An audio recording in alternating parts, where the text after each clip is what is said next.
tú nunca has creído en Dios, Diego. Aquí, donde la penuria no te quiebra, pensamiento, aquí estoy, Diego. Aquí, Dieguito, donde el hambre no te dobla, pensamiento, aquí estoy, carajo, Diego. Aquí, donde la memoria no te olvida, pensamiento, aquí, Diego, siempre aquí, Dieguito, pensamiento, aquí, donde la vergüenza no te rompe, Diego, aquí, donde los años no te vencen, donde el olvido no te toca, donde las líneas no se borran, aquí, donde las glorias fatuas no te incendian, siempre aquí, Dieguito, donde los recuerdos viejos no te oxidan, aquí conmigo, donde los sueños no se mueren, donde los aplausos no te ganan, donde el ego no te come, aquí, Dieguito, así, aquí, aquí, donde la risa no se compra, donde el llanto no se finge, donde la pena propia no se nota, donde las máscaras no se rasgan, donde el tiempo, donde el llanto propio se evapora,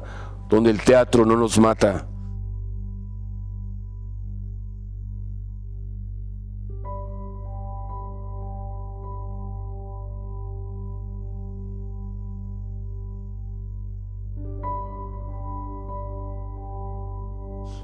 Es una historia muy vergonzosa, pero mi hermano mayor, Ramón, me puso pilo. Bueno, no me puso pilo, cuando yo nací, mi hermano Ramón tenía 2 años y tenía un muñeco del pájaro loco.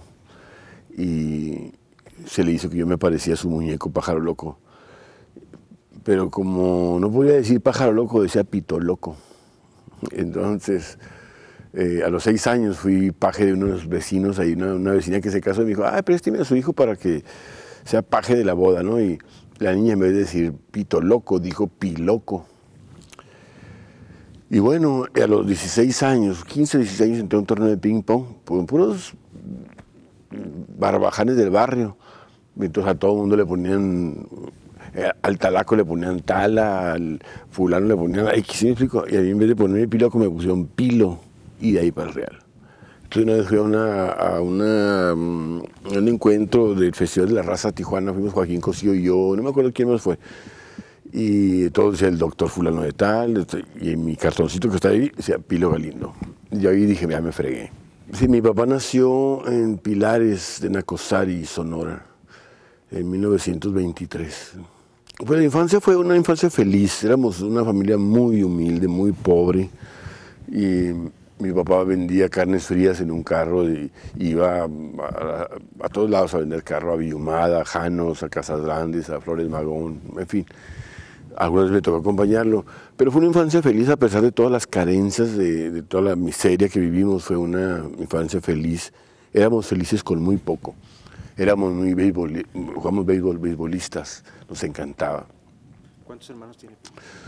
Somos 7 hermanos, fuimos 8, pero uno de ellos falleció a los 2 años y medio, y somos 6 y Ramón. Amorosa, una relación amorosa, fraternal, muy unidos siempre. Somos como una especie de pequeña cofradía ahí los hermanos, nos llevamos muy bien, nos queremos, tenemos muchas diferencias, discutimos mucho, pero nunca nos dejamos morir uno al otro, siempre estamos ahí. Era un poco inocente Juárez. Yo recuerdo una vez que un muchacho joven, tendría unos 14 años, 15 años, nosotros teníamos como 5 o 6 años, y fue a vender una bicicleta a la casa de mi mamá, en una vecindad, vivíamos en el callejón Porfirio Díaz, paralelo a la calle Porfirio Díaz, en la calle Melchor Ocampo, donde topa la calle Niños Héroes. Y le vendió la bicicleta a 10 pesos, y a mi mamá se le hizo muy barata. Y le dijo, no, pues está muy barata la bicicleta. Dijo, háblale a tu mamá y a ver si es cierto, ¿no? Y ya llegó la señora, la mamá del chico, y dijo, sí, la vendemos a 10 pesos. Y mi mamá inocentemente compró la bicicleta. Y un día estábamos en salón de clase, yo estaba en primero de primaria en la Luis Cabrera. Y de repente llegó el director y dice, ¿me permite al muchachito, al niño Galindo? Sí, ya. Y llegué a la dirección y ahí estaba mi hermana y mi hermano estaban ya ahí, los dos, y mi mamá en la dirección. Y con ellos un policía. Y nos llevaron detenidos a la delegación. Entonces el jefe de policía nos recibe en su oficina, en la cárcel de Piedra. Y nos dice, oiga, ¿por qué compraron cosas robadas? No. Entonces, pues el jefe de la policía atendiendo esa pequeñez, ¿no? Por eso te decía, era muy inocente, ¿no? Entonces, ya mi mamá le explicó y estaba la mamá y sí, pues sí, la mamá también era una mujer que se dedicaba a robar cosas así en las casas, ¿no? Y dijo, bueno, no anden comprando esas cosas. Esta anécdota refleja pues esa parte de Juárez muy inocente, muy alegre. Los muchachos del barrio ahí empezaban a usarse los pantalones acampanados y mi mamá les cortaba la pierna y les ponía una cuchilla ahí para que estuvieran acampanados los pantalones. Mi mamá inyectaba. Y bueno, pues era una infancia feliz, era un barrio bueno, había tirilones en aquel tiempo, pero era una buena ciudad. Siempre ha sido una buena ciudad Juárez. No, continuó siendo igual, o sea, no éramos alguien que tomara las cosas muy a pecho. O sea, mi mamá era una mujer muy modesta, muy sencilla, pero muy honrada, igual que mi padre. Y yo pienso que eso se aprende, se mama en la cuna, ¿no? En la casa. Entonces, era muy derecha mi madre, fue afanadora, limpiaba un consultorio y después entró al ISSSTE, a trabajar al ISSSTE después de mucho batallar. Entró al ISSSTE y también trabajó como afanadora haciendo la limpieza. Incluso mi hermano era el alcalde de Juárez y le decían, ¿por qué estás trabajando aquí? Pues porque aquí es mi trabajo. Mucha gente piensa pues en ese esquema, ¿no? Que llega el hijo, el hermano, el familiar, el pariente a un puesto de gobierno y se resuelve la vida de toda la familia. En este caso no fue así, entonces mi mamá siguió trabajando ahí como cualquier mortal. Mi papá llega aquí a Juárez en 1954 aproximadamente, ingresa al PAN, oye un discurso de Manuel Gómez Morín y lo cautiva y se mete a Acción Nacional. En el 58, después de una elección, no sé si para gobernadora, para presidente, creo que era para presidente de la República, donde el candidato del PAN era Luis H. Álvarez, balacearon a mi papá en la casa, que vivíamos la de Damián Carmona, una vecindad, y fue la policía y balaceó a mi papá. Teníamos una cama de fierro y pues pegaron las balas en el respaldo. Y se asustó mi papá y mandó a mi mamá a su tierra, Aribabi, municipio de Huachinera, Sonora. Ya duramos como 6 meses y mi papá se fue a San Diego, California, trabajaba de mojado allá, ¿no? Y eran tiempos duros en la política, ¿no? O sea, no, el sistema, el gobierno del PRI no aceptaba contracorrientes, ¿me explico? Y entonces cualquier cosa se tomaba como una provocación. Mataron a un amigo de mi papá pegando propaganda del partido. Fue difícil en ese sentido, ¿no? Pero mi papá siempre nos enseñó esa parte. Dijo, usted siempre luche por lo que cree, equivocado o no. Usted luche en lo que cree, por lo que cree. Con Ramón definitivamente. Ramón me lleva 2 años, aunque dicen que yo parezco mayor que él. Y sí, en cuestión de madurez yo parezco mayor. Pero no, éramos muy unidos, fuimos muy vagos juntos. Ese tipo de vagancias como nos íbamos de casa y llegábamos tardes llegábamos a las 8 de la noche, ¿no? Y nos regañó mi mamá, sacaba la chancla mágica y bueno, pero sí éramos muy unidos, era más que un hermano, era mi amigo.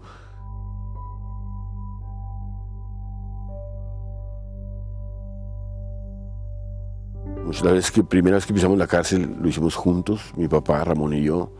Nos habían golpeado muy feo en una huelga estudiantil en el Tecnológico de Juárez. Le golpearon mucho a mi hermano Ramón, mucho. Entonces, ahí empezábamos a tener contacto con miembros de la Liga Comunista 23 de septiembre. Nos fascinaba toda esa parte, ¿no? Y esa lucha clandestina, ¿no? Nos encantaba, hacíamos pintas y en un camión, en aquella huelga que nos habíamos secuestrado, hicimos una pinta en una barda enorme, donde estaba el Sambor, aquí enfrente de Lucerna, había una barda que cruzaba de la Paseo Triunfo no sé cómo se llama esta calle, el Seguro Social. Y nos persiguieron la policía, y entramos a la explanada del Tecnológico con el camión, y estaba tocando un concierto Ramón Torres Dey en el gimnasio del Tecnológico. Y nunca nos oyeron tocar la puerta y tocamos. Y ahí nos agarraron en ese cancel de la entrada y nos pusieron una reverenda paliza. Incluso ya nos llevaban en la patrulla y nos seguían golpeando. ¿Cuántos tenía usted, Pilo? Yo tendría unos 17 años, aproximadamente. Sí, desde luego, incluso nos subíamos nosotros al camión con la propaganda del PAN, el camión secuestrado, donde iban la gente de izquierda, los chavos de la Prepa Popular, de la Altavista, del Tecnológico, y se les hacía extraño, ¿no? E incluso mucha gente ya en broma nos decía, un amigo que quiero mucho, José Luis Pichardo, de izquierda, nos decía, ustedes están equivocados de partido. Pero no entendíamos esa parte de derecha e izquierda, esa geometría política. Para nosotros era un asunto que tenía que ver más con la historia de este país. Un poco enamorados de aquella generación del 15, ¿no? De los 7 sabios, de la raíz de estos 7 sabios como José Vasconcelos, Justo Sierra. Nos fascinó toda esta parte de la historia.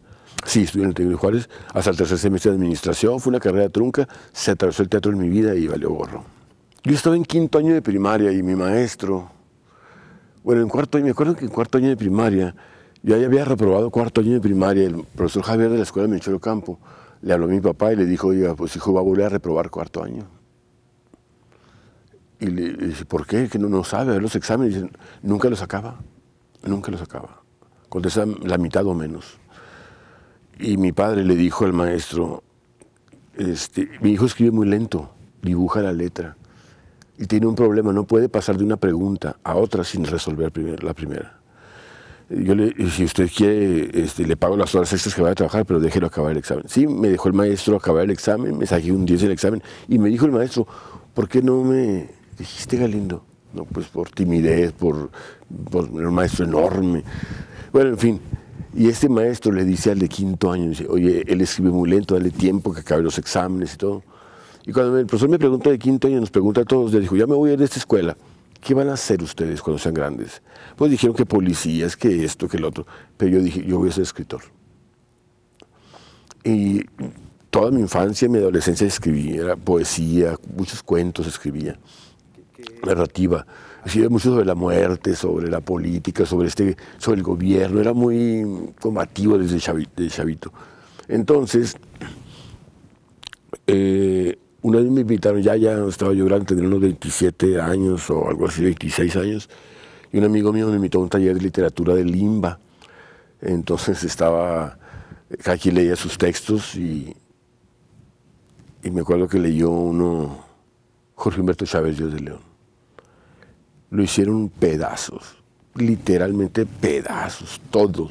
Estaba Joaquín Cosío, estaba Jorge Humberto, José Luis Soto, que le decíamos el Gillo, el Diablo. Estaba Ulibardo Delgadillo y coincidimos ahí, estábamos muy jóvenes. Cuando lo hicieron pedazos me dijeron, ¿sigues tu Pilo? No, es muy castrante esto, no voy a leer mi texto. No lo traje. Y me decía, léelo, es bueno. Y era un poema muy cómico que le habíamos escrito como una burla a Brooke Shields y a esa sociedad de consumo de los estadounidenses, ¿no? Pero no leí mi texto. Me dio miedo, fui un cobarde. Pero no lo leyó por nada del mundo. Ahí no lo leí. Mi amigo Gillo leyó una parte de mi texto. Y no fue tan mal. Pero bueno, me invitaron a ver, en esa época me invitaron a ver una obra de teatro. Yo no sabía que había un festival de teatro. José Luis Soto me dijo, vamos a ver una obra de teatro. Yo tenía un cafecito ahí, una peña bohemia en la Plaza Cervantina. Entonces, ahí estaba Mario Arnal, estaba El Bandido, estaba Ramírez, estaba muchos pintores, ¿no? La mayoría pintores. Entonces, fuimos a ver la obra de teatro, una espantosa, a mí no me gustó. Dije, qué pérdida de tiempo esto del teatro, ¿no? Dije, yo no sé nada de teatro, pero no me gustó. Al día siguiente me dijo, ¿vamos otra vez? Dije, ¿por qué es manda o qué? Entonces me dijo, no, va a actuar tu hermano, vente. ¿Cuál hermano? Pancho. Yo no tengo hermano que se llame Pancho. ¿Cómo no tienes hermano que se llama Pancho? Yo me acuerdo y dije, pues sí tengo un hermano que se llama Francisco Javier. Y fui a verlo, era un montaje de la universidad que dirigía Octavio Trías, un texto de Vicente Leñero, y pues me quedé impactado. 2 semanas después ya había terminado mi primer texto de dramaturgia. No, yo no quería dirigir, fíjate, yo incluso busqué mucha ayuda a muchos directores de aquella época, pero ¿quién quería dirigir una obra de alguien que nunca había escrito teatro en su vida? Pues nadie. ¿Quién diablos era Pilo Galindo? Entonces, nadie me echó la mano. El único que acudió en mi auxilio fue Octavio Trías, gracias a Dios. Y ya aprendí muchas cosas de él. A partir de ese momento usted ya decide que el teatro va a ser su vida. No, yo siempre dije, pues es por mientras, como un hobby nada más, ¿no? Pues tenía mi negocito en la Plaza Cervantina, estaba haciendo una obra que se llamaba El Jardín del Pulpo, un poco en honor a John Lennon, había muerto en 1980, ¿no? Una historia sobre esquizofrenia, Te lleva como unas 800 cuartillas de mi novela. Cuando agarré el teatro y me fue muy bien en mi primer montaje, y de ahí para el Real, nunca me pude soltar del teatro, nunca. De hecho, la primera obra se llamaba El Indolente, hablaba de la gente que no le importaba la política y lo que pasaba en este país. Se hablaba, era una crítica a nosotros como sociedad, que no nos importa. Puede ganar el PRI durante los próximos 100 años y vamos a ser igual. De eso trataba, ¿no? Después de esta obra, pues siguió otra de un niño que se suicida y esas cosas, ¿no? Siempre me gustaron los temas así tremendos, duros.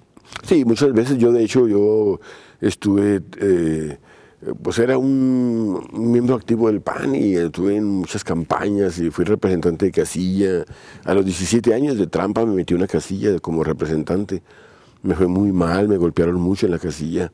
El PAN había ganado la casilla por 7 votos. Era en la Guadalajara Izquierdo, creo. Me mandaron al último rincón del mundo. Y para robarme las actas de escrutinio, ¿cómo me golpearon? Entonces, llegué lleno de sangre del partido yo. Y era otro momento. Por eso hoy que el PAN se ha convertido en otra cosa, uno siente una especie de tristeza, no pena.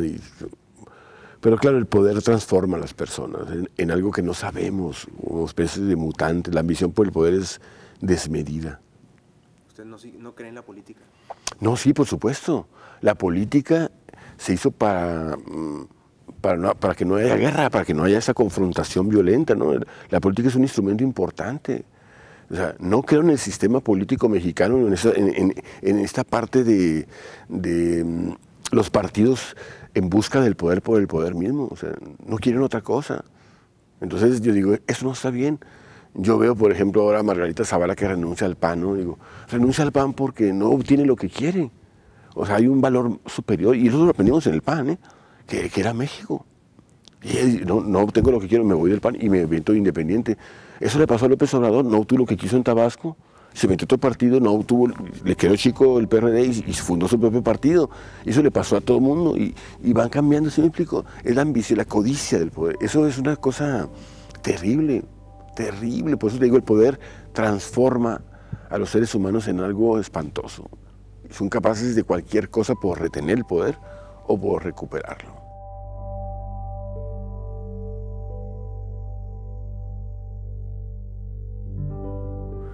Mi hermano Jesús Galindo era regidor en la administración de Jesús Alfredo Delgado.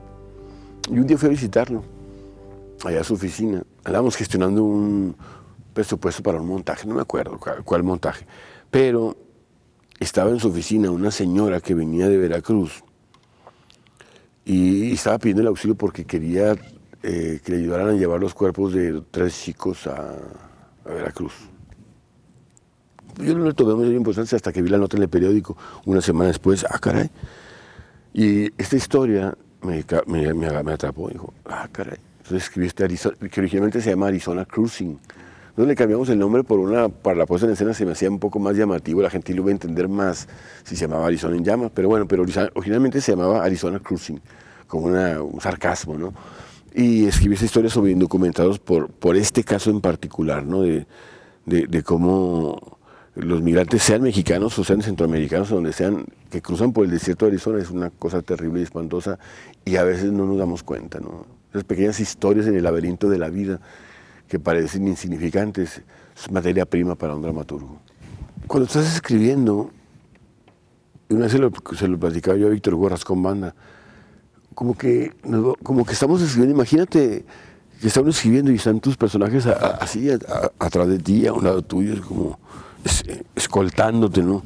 Y volteas y los ves a los personajes allá a un lado de ti. Y yo decía, estos chicos murieron en el desierto de Arizona, pero su mente estaba en Veracruz, ¿no? Y se está despidiendo de su abuela y otro está a punto de tener su primera relación sexual con su novia y de repente empiezan a temblar porque realmente ya no están ahí, están acá. Y se están acordando, pues empieza a temblar el muchacho y abraza a su abuela y dice, no me deje ir, abuela, no me deje ir, abuela. O sea, porque está muriendo en el desierto y dice, ¿por qué chingados me vine? Entonces, es una parte muy, muy padre teatralmente hablando, ¿no? Y por supuesto el final de esta obra de teatro, que habla cuando llegan triunfantes a su pueblito, ¿no? Y les hacen una fiesta en el pueblo y la abuela los recibe y les dice, ¿batallaron mucho para irse, muchachos? Y dice, señora, ya nos andamos muriendo en el desierto de Arizona, por poco y no la contábamos. Por eso no se les mueven los labios cuando hablan, ¿verdad? No se les mueven las piernas cuando andan. ¿Por qué me hablas así, abuela? ¿No le da gusto verme? Sí, mijito, pero me hubiera gustado más volver a verte vivo. Y entran los ataúdes. Entonces tú dices, ¿por qué? Porque la teatralidad es muy importante, muy importante. Es algo que engancha seguramente. Sí, al propio dramaturgo, te atrapa. Y cuando estaba escribiendo El Caimán y los sapos era algo espantoso. O sea, sufres pues una dosis muy fuerte. Hay cosas que no sabes, que no planeas. En la máquina van saliendo cosas. Entonces, hay muchas cosas que no. A veces yo traigo la idea general y al momento de sentarme a la máquina empieza a cobrar forma. Incluso a veces toma rutas que tú no esperabas, caminos que no esperaba, ¿no? Como en este caso de Arizona Cruising, precisamente. Yo nunca pensé que iba a tomar este curso, pero al momento de estar escribiendo, pues sola va saliendo, ¿no? Yo en un encuentro de escritores, de literatura en el Bravo, les decía a los escritores que el narcotráfico había penetrado y había infiltrado todo, la política, los partidos, el gobierno, las policías, todo. Y yo decía, no dejemos que infiltre a la literatura, no nos volvamos apologistas de la violencia. O sea, hay que escribir sobre eso, pero no ahora. Vamos a dejar que esto se tempere un poco para poder sacar esto, pero que sea nuestra protesta. Muy pocos lo entendieron, lo dije, no, pues tenemos que escribirlo. Y tienen razón, hay que escribirlo. Yo ya lo hice, ya escribí una obra de Lot, pero en ese momento escribí yo Filos. Y en Juárez hay una parte que me gusta mucho de Juárez, y es el sentido de la amistad. Somos amorosos, solidarios. Puede ser Juárez de la fregada, pero yo pienso que la gente de Juárez es una gente amorosa. Y esta obra de Filos habla de dos amigos, muy brutos si tú quieres, pero amigos para siempre, ¿no? Entonces me gustó y un poco inspirada en lo que había sucedido con Miguel Ángel Chávez Díaz de León, que tuvo una especie de embolia, ¿no? Y yo me inspiré en esta parte, ¿no? Y dije, bueno, los amigos son amigos para siempre y a pesar de todo. En el 99, 2000 creo, me invitaron a una plática que estaba ahí Joaquín Cosío, Marco García, en el Museo de Arte, aquí en el IMBA. Yo venía desde Guadalupe Calvo manejando. Venía desde, por ahí más o menos. Yo llegué muy apurado, yo ya andaba viajando por todo el estado de Chihuahua, entonces llegué a la reunión aquí al IMBA y alguien me preguntó qué sigue. Le dije, estoy trabajando sobre lo que está ocurriendo ahora, que están asesinatos de mujeres, ¿no? Y pues de ahí nació el texto, ¿no? Yo empecé a investigar, hablé con mucha gente y escribí el texto. Me dolía mucho lo que estaba pasando en mi ciudad. Muy doloroso, muy doloroso, porque incluso yo tenía pues 2 hijas pequeñas, Austria y Laura, y era muy doloroso, yo no podía creer lo que estaba pasando, era impresionante. Y ese texto quise hacerlo un poco con un tono marcado de poesía, quitar esta parte grotesca. Dije, no podemos volver a matar en el teatro a las chicas, vamos a hacer una historia más fantástica, ¿no? Y es un texto muy doloroso, muy triste, que habla y aborda de lleno el tema, ¿no? Y la indiferencia y la incapacidad de las autoridades primero para reconocer que había un problema y luego para resolverlo, para combatirlo. Y me acuerdo que escribí un texto, tenía una veladora arriba de la máquina, yo escribo una máquina ferrocarril que se llama Eugenia, escribo todavía en ella. Entonces, ponía una vela, nos habían cortado la luz, nos quitaron el medidor. Fue una época de mucha miseria, mucha miseria. Entonces, escribí ese texto. Ahí viene un texto, no sé si viene en este libro que trae usted, que se llama Río Ánimas, que va a presentar Perla de la Rosa el próximo domingo aquí en el Víctor Borras con banda. Entonces, era una cosa terrible y hubo un momento en que dije, esto no está bien. Ya no quiero seguir trabajando. Entonces conseguí un trabajo y me anduve viajando por todo el estado de Chihuahua. Por eso escribí esta obra de Río Ánimas, porque anduve viajando con casi todos los 67 municipios del estado. Entonces, Pero sí dije, a la chingada del teatro. Ya, esto no da para más. O sea, nos estamos muriendo de hambre, literalmente, ¿no? Y tenía 2 hijas y mi esposa, entonces muchos problemas por el problema económico. Y me acuerdo muy bien, una vez llegué con mi padre muy triste y le dije, ¿sabes qué? Ya no voy a escribir, ya esto no. Me acuerdo que mi mamá me ponía un mantelito en la mesa y me sirvió ahí el desayuno. Sabía que siempre traíamos hambre, ¿no? Y cuando le dije eso, me quitó el mantelito de la mesa y me dijo, si dejas de escribir, que lo único bueno que haces en tu maldita vida, vas a dejar de ser mi hijo. Y es como le agradezco a mi madre eso. Y un día estábamos acá en Sambor con unos amigos. Era una situación muy crítica. Y me dijo una amiga, cuando menos lo pienses, Pilo, al día siguiente de esa noche me habló Mario Saavedra. Me dijo, acabas de ganar el premio Chihuahua. Si andas batallando por 20 pesos para gasolina, ganaste 50,000 pesos. Era...